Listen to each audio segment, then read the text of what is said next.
journée très spéciale, une journée qui détermine la suite des événements. Est-ce que vous êtes là?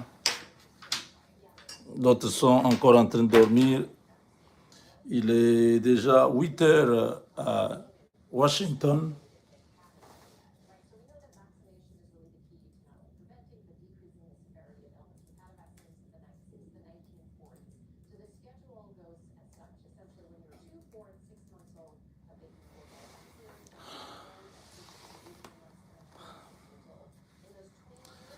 Voilà, c'est un grand jour.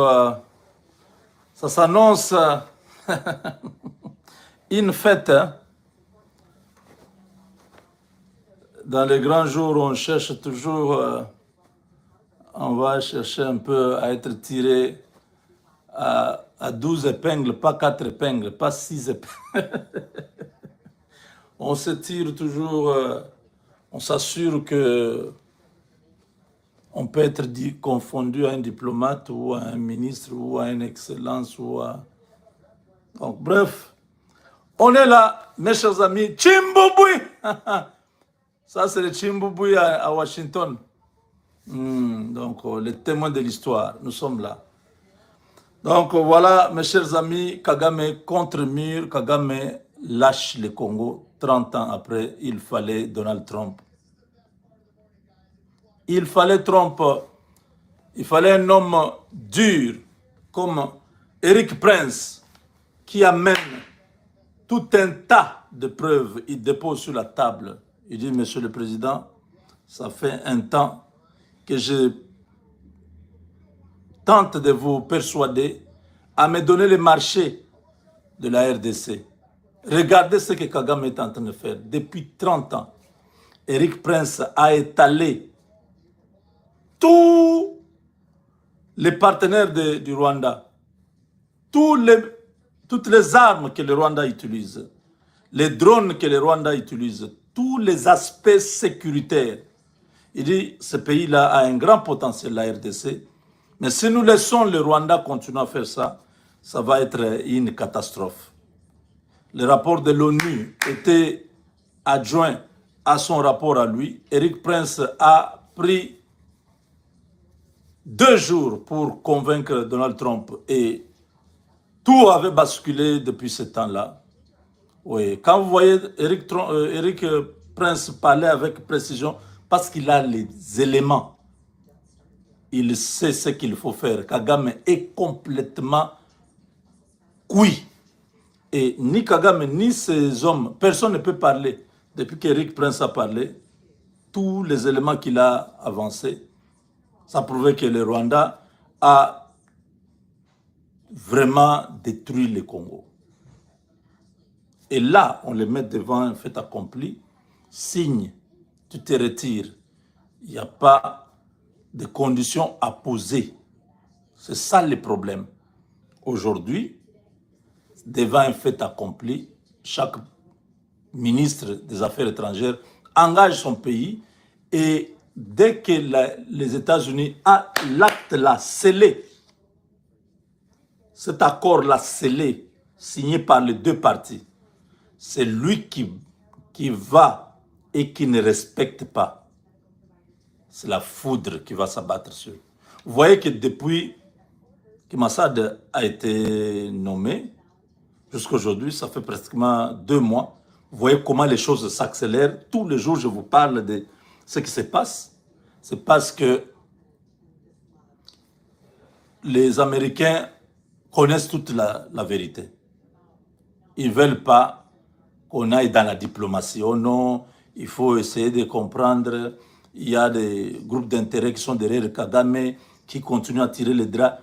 Trump n'a rien à foutre avec tous ces bandits-là. Toute l'équipe de Clinton, Trump d'ailleurs est très... Vous savez, c'est l'ennemi de Clinton, non? Donc il ne veut même pas entendre cette histoire de Kagame. Trump ne va pas rencontrer la délégation rwandaise, mais il faut savoir que la délégation congolaise a une grâce terrible. La grâce est Kai Kwamba elle-même à la tête de la délégation, mais je vous dis, la situation, nous sommes dans la joie ici. Hein? Vous avez déjà vu cette veste?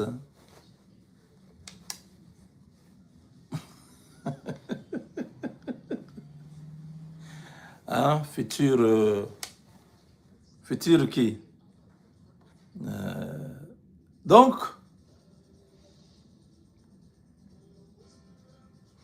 l'acte qui sera signé aujourd'hui, c'est un acte qui marque la fin de la guerre, qui marque la fin de l'hégémonie rwandaise sur le sol congolais, qui marque la fin de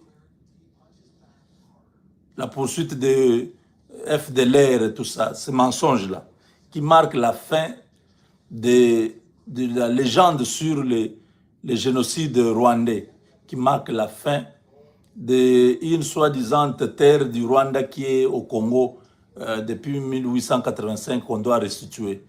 Ça marque la fin de, voilà, les Rwandais d'origine, les Congolais d'origine rwandaise sont marginalisés au Congo, qui marque la fin de tous les mensonges de Kagame.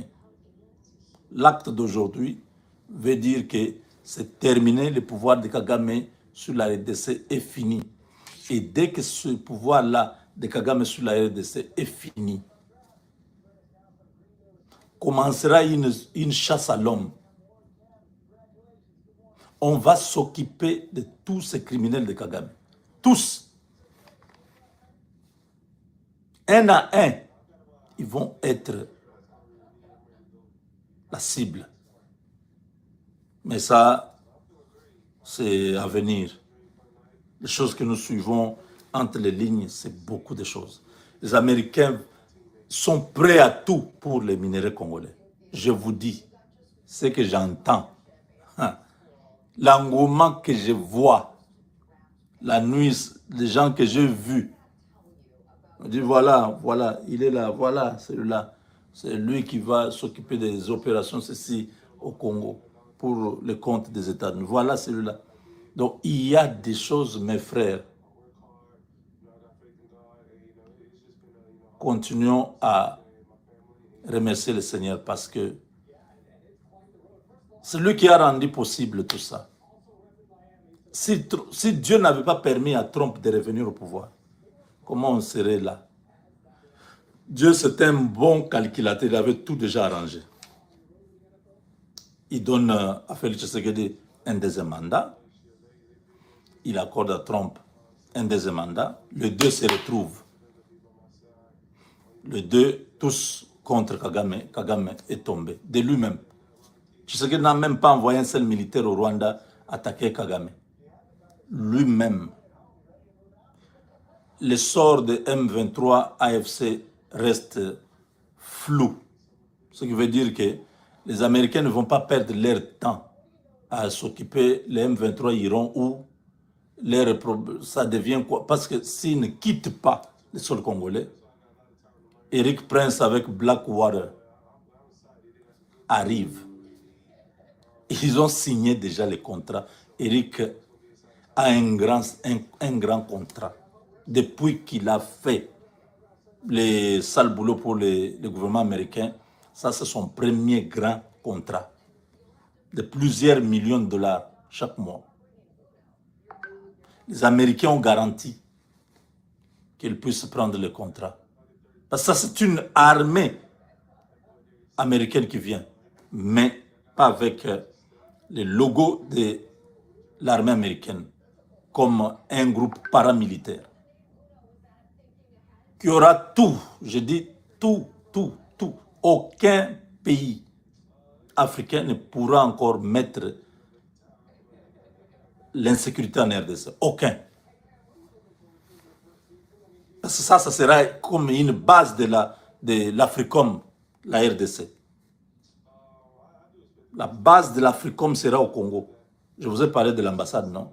Qu'on est en train de mettre déjà en construction. Ça, c'est pour